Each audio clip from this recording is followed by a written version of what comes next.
Hi, I want to introduce you to the Giant SLR Zero wheel set. These are a set of climbing hoops that the company debuted in June 2015, and they're carbon and they're meant for climbers, and they're on the top TCR models, including the Giant Advanced Pro Zero. Here at the rear hub, Giant uses what it calls the dynamic balance lacing. Now that applies to the spokes on the drive side. Now you see here at the flange, we've got what Giant calls the pushing spokes, that's this one, and this one here is the pulling spoke. So it kind of launches, kind of flings the forces this way, and this one kind of pushes it as the wheel is turning.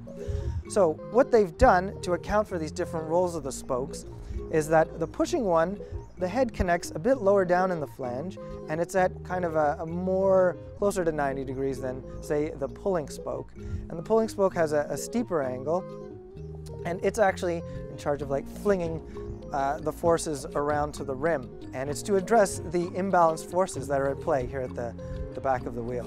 The carbon rims are 30 millimeters in depth, and the transition along the rim to the brake track is very smooth.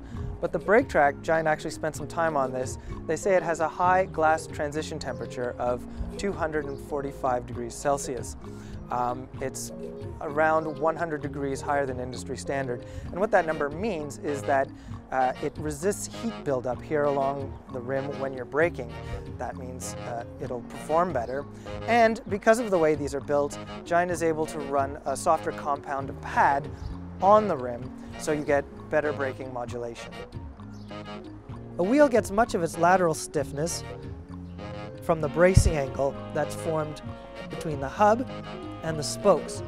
So together they form a triangle with the hub at the base and the spokes coming up towards the rim. The wider the base, the better the bracing angle. So what Giant was able to do with the SLR Zero wheels is they were able to get the spokes out just a little bit more to get a better bracing angle and increase lateral stiffness. As I mentioned, these are wheels built for climbing. They're a feathery 1,335 grams. I've been riding them on the Giant TCR Advanced Pro Zero, and they are very good for going uphill. And the brake track is really good for when I need to scrub some speed going into a corner. I highly recommend these wheels.